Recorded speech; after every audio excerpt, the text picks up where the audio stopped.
There can be no denying that 2024 was a noticeable and significant year for gaming.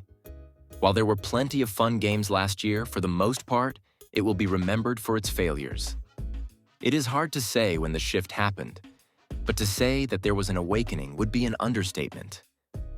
I have been noticing for years now that games have been trending in a more socially progressive direction. For the most part, I never really minded, and I feel like most people did not either. The infiltration of gaming activists into the gaming space was a subtle one. Unfortunately, once you have given them an inch, they will take a mile. In the beginning, they start off by saying, "Hey, all we want is for more people of color and women to feel included." Surely you do not have a problem with that. Obviously, they should be included, so we agree. I feel like that is an obvious yes to a question that should not even be asked. What we do not know is that these self-serving activists do not care at all about the groups that they claim to represent. It is about the insertion of progressive social issues in order to spark as much controversy as possible. Out of the controversy, they get speaking gigs, puff pieces in the media, and ground funding from self-hating white people who want to prove that they are one of the good ones. Sweet Baby Inc. did not start all of this, but they have become synonymous with DEI and its rejection in video games. The insertion of DEI into video games happened very similarly to how microtransactions took over the gaming space. I am old enough to remember when you bought a game for $60, and that was it. Then, companies like EA started to break their games up to sell them later as DLC. They would lock cosmetics and charge you a fee. About 10 years ago, that used to be a massive deal, and companies used to face massive backlash. I still remember watching all the Angry Joe rants about it. But then the company said, "Look, what is the big deal? It is just $5 here and $10 there."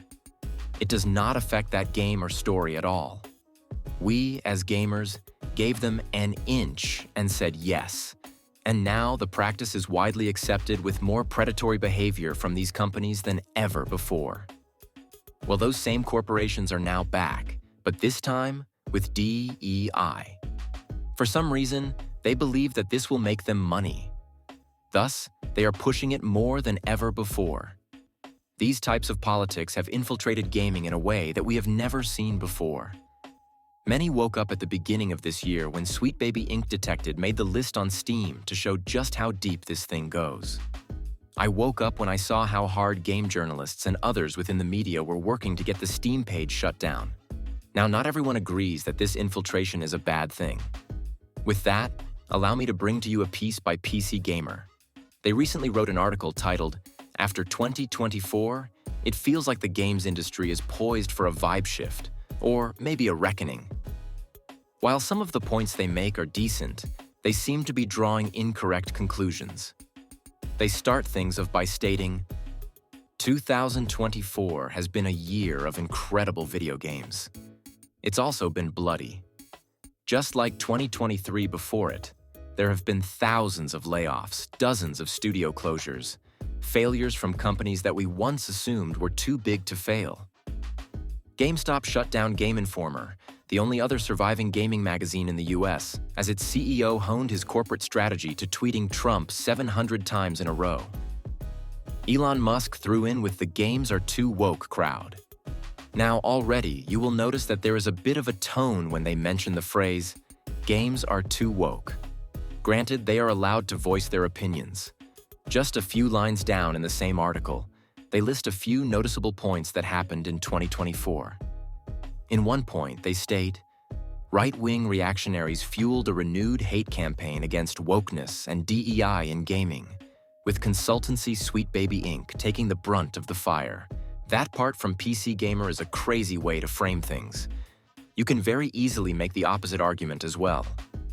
Identity-obsessed left-wing activists fueled a renewed hate campaign against gamers, forcing their politics into every story.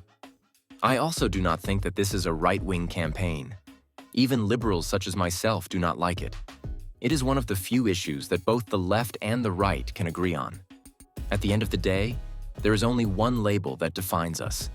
We are not liberals or conservatives, male or female, black or white, or Muslims or Christians. We are simply known as gamers. In fact, that is the beauty of gaming. As much as these people like to divide gamers by slapping labels on us, gaming is one of the few places where those labels disappear. We need to remember that DEI is driven by a profit margin. There's a lot of money to be made here. Gamergate not only made a lot of people famous, but it also made lots of money. Companies like Sweet Baby Inc. does not do this out of the kindness of their hearts. They do it because they make millions from it.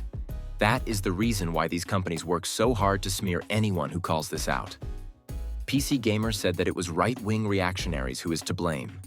However, at the end of the day, we need to remember that one side is fighting like hell to insert social and political issues into video games. They are driven by ideology and self-insertions. The other simply want to play games without all the baggage of the real world.